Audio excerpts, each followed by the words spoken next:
Alright, we back.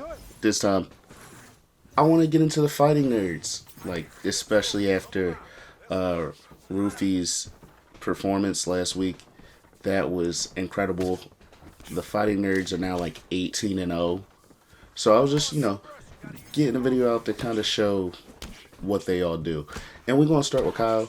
Kyle, of course, all of them are on a win streak, but he's probably the closest to a title shot as of now. He's already showed promise. He has submission victories in the UFC, knockouts, and then his last one was a really entertaining domination of Jared Cannonier once the end kind of started up, as you see me kind of picking out head kick counters. The thing is, he's probably the face right now, the leader, because he seems like the one that started the trend, but man, they are taking over MMA, and it is a joy to watch. Can't lie. Really excited to see their next fights. And yeah, I mean, right here, this is kind of how their fights go. They just get their opponents, they have a clean understanding, they see what they're doing, and they just counter it. Case in point, head kick counter. This guy, a little too, aggressive with his kicks. When you're out of range, I always say, they whiff a kick, you throw a head kick back, they can't counter it. Which, pretty much how this fight is going to end. So yeah, Kyle, really good fighter. Exciting for the middleweight division. And I think he's next up. I think he possibly could be a change to see. Let's see what he can eventually do against somebody like Drickus. But yeah, we'll see and get to the next fight with Prates. Stop.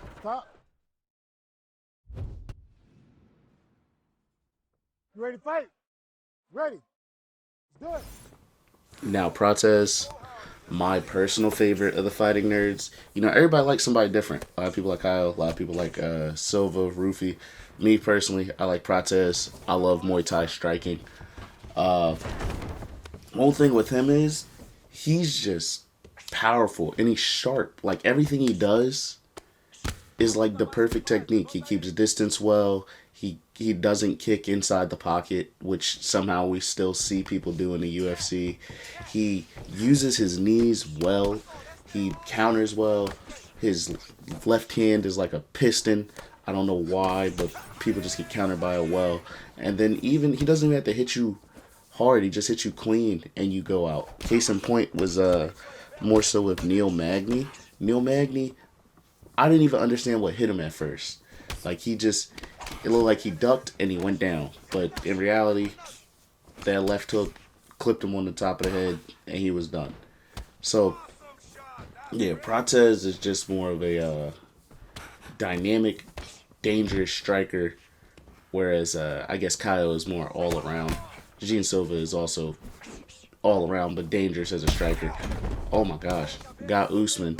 And I feel like this is a little too fast. He quit. So we're going to get another Prates fight in here. Ready. Do it. So like I was saying though, Prates, probably the best striker, or most powerful striker out of all the fighting nerds. He's really he's got into the UFC and he started running. I mean, he's on a 5-fight, I believe, KO streak. KO or TKO. He got Radke. He got him with like a knee to the body that just stopped him. And then he was the first guy to stop the Leech. The Leech, even though we like the Leech, he shows up in his suits and, doesn't really get to show them at press conferences because people want to wild out. But we like Leech. He's a strong chin, like to stand in there and box. He got in there with Prates, was eating perfect 1-2s in the pocket. I mean, he tried to enter. Prates cut him off with the jab, cut him off with the straight, threw hooks in there, worked the body. Next thing you know, he was just hurting him. And he kept hurting him. And it was like everything he touched him with, the Leech just couldn't take. So next thing you know, Leech gets, as this guy taunts me, have fun with that. He'll get put in the Shadow Realm soon. But the Leech did what he needed to do. And it seemed like he was fighting like he normally fights, but he couldn't find an answer. And that seems to be what happens in most fighting nerd fights. I don't know what the team does. I don't know how they prep, but They fight people, and it's as if they've trained to fight them for 10 years, and they probably only did it in like 6 weeks. But they know their opponents really well, and they negate game plans incredibly well. The main thing that is entertaining about them is not just negating the game plans, but most of the time finishing their opponents with ease by negating their game plans. And that's really just a joy to watch. I mean, not many teams, like we don't talk about AKA American Top Team. We don't talk about TriStar like this anymore. You know, McGregor's camp don't. We don't talk about anybody like this. But this whole camp, it's not normal to really. Well, it used to be people feared camps, but that was really back like the Pat Miletich days and military striking systems and things like that. But recently, we haven't just seen camps dominate across divisions, especially now, like with Rufy coming up in lightweight, even though he's not in the game. I'm pretty sure he will be soon. But yeah, they just go from featherweight all the way to what, middleweight? Like, that's crazy. And yeah, I just appreciate that there's a good team taking over the sport right now as we put McGregor out, and he's gonna leave. So on to Gene Silva. Ready to fight? Ready. Let's do it. Now, Gene Silva, also on a KO streak, but he kind of, he broke into prominence a little bit crazier because it was like he got on the scene quick and got some moving.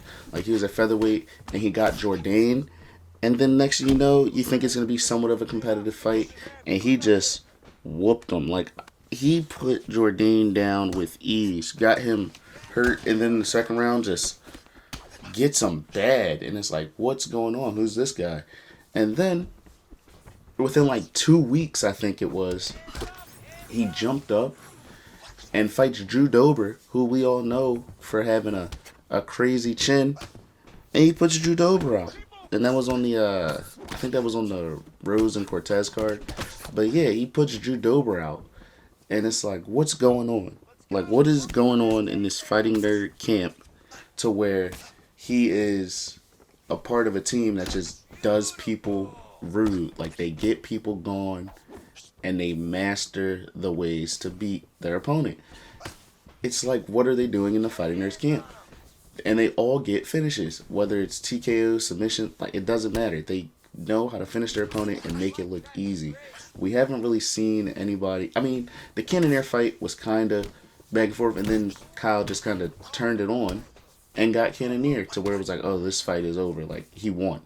So, again, with Silva, it's like he did it at featherweight. He jumped up, knocked out a guy known for having an iron chin at lightweight, and now he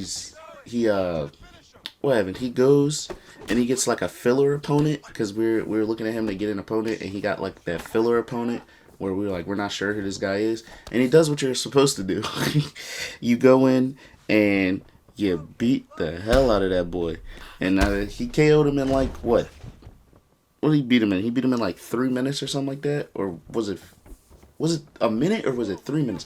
I don't know, but he decimated him in round one to where he's like, he hit him so hard the guy curls up in the fetal position, clearly not wanting to get hit again.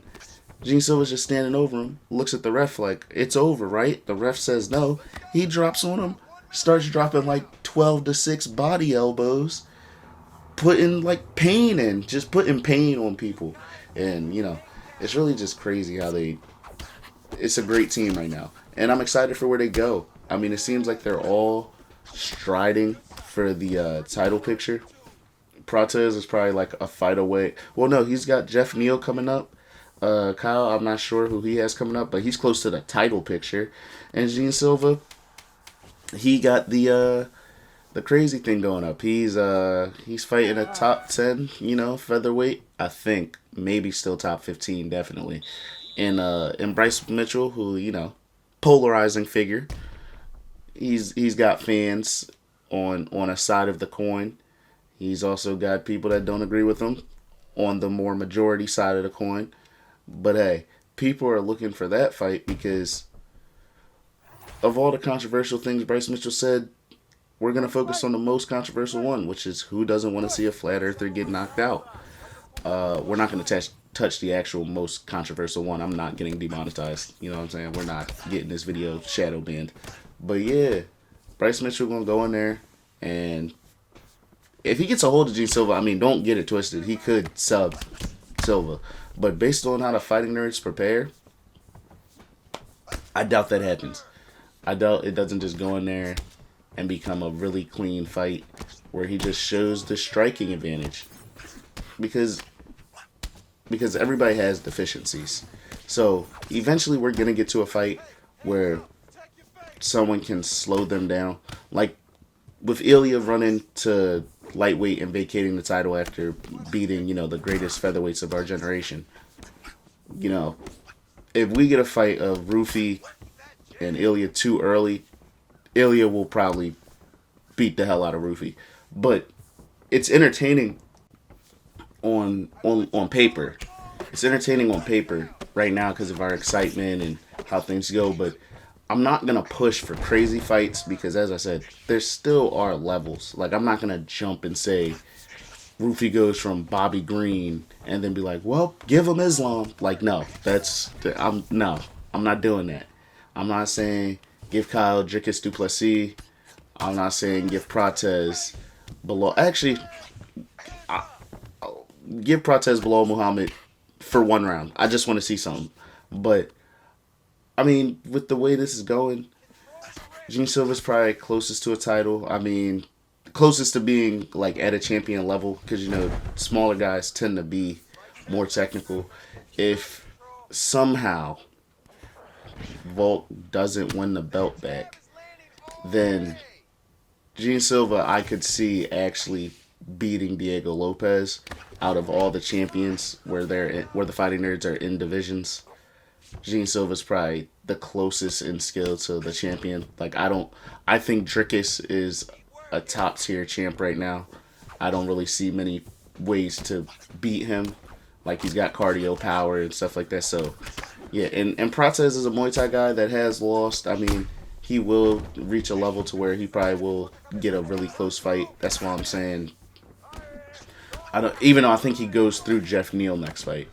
But, hey, these guys on top of the MMA world right now, everyone wants the glasses. They have cool merch. They got shirts. They got the tape in between the glasses. They got the fighting skill. And last but not least, they really seem like a close team. They seem like cool people, man. So they got the fans behind them. And with that being said, I mean, that's pretty much all I really wanted to talk about. I just want to talk about how the fighting nerds are coming to the forefront of MMA, and I'm glad to see it. I mean, it's cool to get a new jolt of energy in a time where, it seems like stars were kind of dying and the divisions are getting boring. So, as for me, I'm rooting for the fighting nerds. But yeah, thanks for watching. Like and subscribe. And yeah, be on the lookout for the next video. Peace.